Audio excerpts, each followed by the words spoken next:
Hello and welcome everyone. JKSSB JEE Civil exam preparation. तो आज के क्वेश्चंस जो है प्रीवियस पेपर के हम फ्यू क्वेश्चंस आपके साथ डिस्कस करने वाले हैं आज फिर से। इससे पहले कि हम यहाँ पे सोर्स डिस्कशन करें, मैं आपको पिछले वाले क्वेश्चन पे लेके चलता हूँ जो हमने पिछले वीडियो में भी जो ये क्वेश्चन जो है आपसे सॉल्व करने के लिए दिया था। इस क्वेश्चन का कोई आपसे रिस्पॉन्स नहीं आया, हमें उसके साथ कोई लेना देना नहीं है, लेकिन ये क्वेश्चन जो है आपके लिए जो है हेल्पफुल रहने वाले हैं ऐसे क्वेश्चंस। तो इसलिए मैं आपके साथ फिर से रिपीट कर रहा हूँ, फिर से शेयर कर रहा हूँ। तो इस क्वेश्चन का जो है आंसर आप कमेंट सेक्शन में बताओ। बाद में मैं जो है इस क्वेश्चन का फिर इसको डिस्कस करूँगा आपके साथ, अगर आप इंटरेस्ट दिखाते हो तो। वरना अगर आपको इंटरेस्ट नहीं है तो कोई इसमें कोई मसला ही नहीं है। लेकिन फिर से मैं आपके साथ शेयर करना चाहता हूँ ताकि जो डेडिकेटेड स्टूडेंट्स हैं, जो डेडिकेशन के साथ प्रिपरेशन कर रहे हैं JKSSB JEE सिविल के लिए, उनके लिए हेल्पफुल है ऐसे क्वेश्चंस। क्वेश्चन क्या है, फिर से जैसे प्रीवियस पेपर में भी आपने ऐसे इस तरीके का क्वेश्चन देखा होगा कि एक ब्लॉक है जिसका मास 20 kg है और वो रेस्ट कर रहा है एक रफ हॉरिजॉन्टल सरफेस पे। इसके दोनों तरफ से जो है फोर्सेस लग रहे हैं, फोर्सेस एक्ट कर रहे हैं, जैसा कि आप फिगर में देख पा रहे होंगे। और आपके पास coefficient of static friction mu की जो वैल्यू है वो है 0.5। यहाँ पे कोफिशिएंट ऑफ स्टैटिक फ्रिक्शन आपके पास 0.5 है और acceleration due to gravity G जो है वो है आपके पास 9.8 यहाँ पे दिया हुआ है। और रिजल्टिंग फोर्स आपको कैलकुलेट करना है, यानी net force acting on the block आपको कैलकुलेट करना है। आपके पास ऑप्शंस गिवन है, तो करेक्ट ऑप्शन आप कमेंट सेक्शन में बताइए। तो हम चलते हैं अपने आज के क्वेश्चंस की तरफ। तो जैसा कि आप देख रहे होंगे क्वेश्चन नंबर 1 जो सीरीज डी का है, एरिया के बारे में ये क्वेश्चन है। तो यहाँ पे आपको ऑर्डिनेट्स दिए गए थे और आपको ट्रेपेजोइडल रूल से एरिया फाइंड आउट करना था। इसका जो करेक्ट आंसर बनता था वो था option number B, 8.8 square metre. ऐसे क्वेश्चंस आपको जो स्टैंडर्ड MCQ बुक्स है, जैसे कि गुप्ता एंड गुप्ता है, RS खुरमी है, या कोई और भी आप उठा के देख लो, डायरेक्टली ये क्वेश्चन आपको वहाँ से नहीं मिलेगा।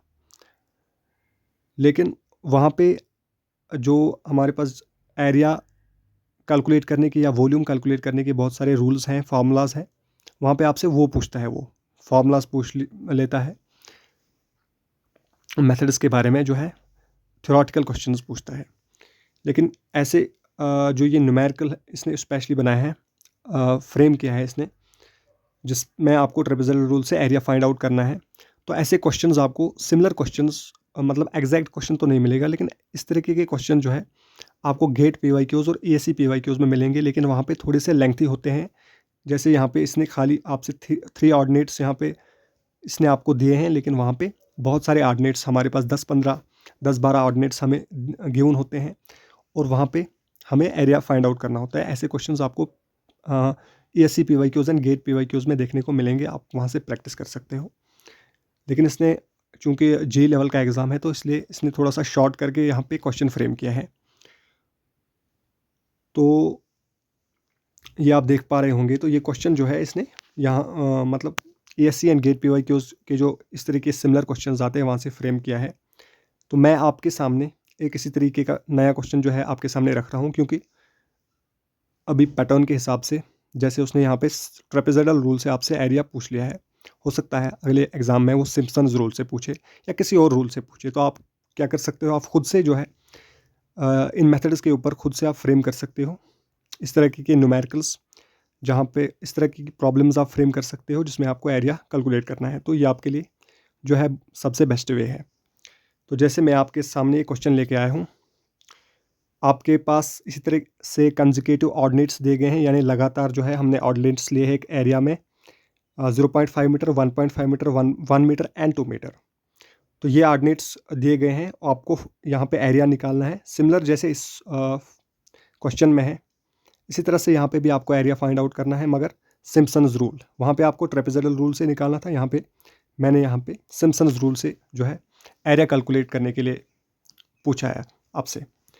तो ये जो क्वेश्चन है सिमिलर इसी तरीके की एक फॉर्मूला, मतलब क्वेश्चन है, लेकिन ये क्वेश्चन जो है आपको फ्यूचर एग्ज़ाम में ऐसे क्वेश्चन आपको देखने को मिल सकते हैं, जैसा कि आप पैटर्न देख रहे हो क्वेश्चन पेपर का, प्रीवियस पेपर का। इसीलिए मैंने आपसे क्वेश्चन शेयर किया है। इसका सही आंसर, करेक्ट आंसर आप खुद से कैलकुलेट करना और फिर कमेंट सेक्शन में बता देना।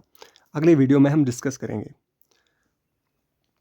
और मैं आपको बता दूं इस क्वेश्चन में ट्विस्ट क्या है। इसमें एक ट्विस्ट है, ये क्वेश्चन जो है डायरेक्ट नहीं है। जैसे ये क्वेश्चन, इसमें डायरेक्ट फार्मूला आपको अप्लाई करना था, लेकिन यहाँ पे मैंने थोड़ा सा ट्विस्टेड बनाया है, क्योंकि हो सकता है जब वो न्यू पैटर्न के हिसाब से या आपसे क्वेश्चन पूछ सकता है, तो वहाँ पे थोड़ा सा ट्विस्टेड और इस तरीके के क्वेश्चन जो है, या ऐसे जो एरिया कैलकुलेट करने के फार्मूलाज होते हैं हमारे पास, इसमें हम इस तरीके के ट्विस्टेड क्वेश्चन जो है आपको प्रीवियस ईयर एग्जाम्स में मिलेंगे, देखने को मिलेंगे कि थोड़ा सा इसमें ट्विस्टेड क्वेश्चन जो बनता है उसमें हमें दिक्कत आती है। डायरेक्ट तो हम कर लेते हैं, इसीलिए मैंने आपसे ये थोड़ा सा पूछ लिया है, क्योंकि ये क्वेश्चन जो है इसमें एक ट्विस्ट है, उससे ये खास बन जाता है। इसलिए ऐसे क्वेश्चंस एग्जाम में आने की बहुत ज़्यादा प्रोबेबिलिटी होती है। ट्विस्ट ये है कि आपको अगर पता होगा सिम्पसन्स रूल, जिससे हम एरिया कैलकुलेट करते हैं, वो कहाँ पे लगता है, जहाँ पे नंबर ऑफ़ ऑर्डिनेट्स जो है वो ऑड होंगे। यानी अगर आप नंबर ऑफ़ ऑर्डिनेट्स को यहाँ पे काउंट करोगे 0.5, 1.5, 1 मीटर एंड 2 मीटर, यहाँ पे आपके जो गिवन ऑर्डिनेट्स है वो 4 है। लेकिन सिम्पसन्स रूल हम यूज़ करते हैं only for the number of odd ordinates. यानी ऑड ऑर्डिनेट्स मतलब अगर यहाँ पे 3 ऑर्डिनेट्स दिए गए होते, 5 दिए गए होते, 7 दिए गए होते, तो इस तरह से ऑड होना चाहिए। लेकिन यहाँ पे आप साफ देख रहे होंगे कि यहाँ पे नंबर ऑफ़ ऑर्डिनेट्स जो हमारे पास गिवन है वो इवन है, वो ऑड नहीं है। लेकिन फिर भी हमसे क्वेश्चन में पूछा गया कि सिम्पसन्स रूल से आप एरिया फाइंड आउट करो। लेकिन अब ये क्वेश्चन जो है ये गलत क्वेश्चन नहीं है, ये बिल्कुल सही क्वेश्चन है, जैसे मैंने बोला, क्योंकि इसमें थोड़ा सा ट्विस्ट है। इसमें ऑर्डिनेट्स तो इवन है, लेकिन फिर भी आपको सिम्पसन्स रूल से फाइंड आउट करना है एरिया। तो आप किस तरह से करते हो, वो जो है, इससे आपकी क्रिएटिविटी जो है वो आपकी चेक होती है इस तरह के क्वेश्चन से। इसलिए आपको फिर से इस क्वेश्चन को सिम्पसन्स रूल से ही कैलकुलेट करना है। लेकिन थोड़ा सा मैं आपको थोड़ी सी हिंट देता हूँ, आपको स्प्लिट करके जो है इसको सॉल्व करना होगा। तो आप सॉल्व कीजिए और इसका करेक्ट आंसर जो है वो कमेंट सेक्शन में बता दीजिए। बाकी में अगर किसी को कन्फ्यूजन है तो वो भी बता दो, मैं अगले वीडियो में क्लियर कर दूँगा। तो ये है आज का क्वेश्चन आपके सामने। इसके बाद हम चलते हैं, जैसे कि क्वेश्चन नंबर 2 है, question number 3, question number 4। Question number 2 तो आपको एग्जैक्टली गुप्ता एंड गुप्ता में देखने को मिलेगा और सर्वेइंग चैप्टर में। इसी तरह से क्वेश्चन नंबर 3 जो है, इस तरह के क्वेश्चन आर्यगौर, गुप्ता एंड गुप्ता में आपको देखने को मिलेंगे। शायद एग्जैक्टली ना मिले, लेकिन इस टाइप के क्वेश्चंस ये डायरेक्टली आपसे इसने क्या पूछी थी, थ्योरम की जो है वो आपसे डेफिनेशन जो है वो पूछी थी कि थ्योरम क्या स्टेट करती है। थ्योरम की स्टेटमेंट एक्चुअल में पूछ ली थी। तो डायरेक्टली ये क्वेश्चन जो है बेसिक क्वेश्चन है। इसी तरह से क्वेश्चन नंबर 4 वो भी एक बेसिक क्वेश्चन है। तो गुप्ता आर.एस. खुरमी, वहाँ पे आपको ऐसे क्वेश्चंस बेशुमार देखने को मिलेंगे। तो मैं इस वीडियो को यहीं पे कंक्लूड करता हूँ। जो मैंने आपको क्वेश्चंस दिए हैं उनको आप सॉल्व कीजिए और कमेंट सेक्शन में करेक्ट आंसर बता दीजिए। तो मिलते हैं नेक्स्ट वीडियो में। Okay, thank you.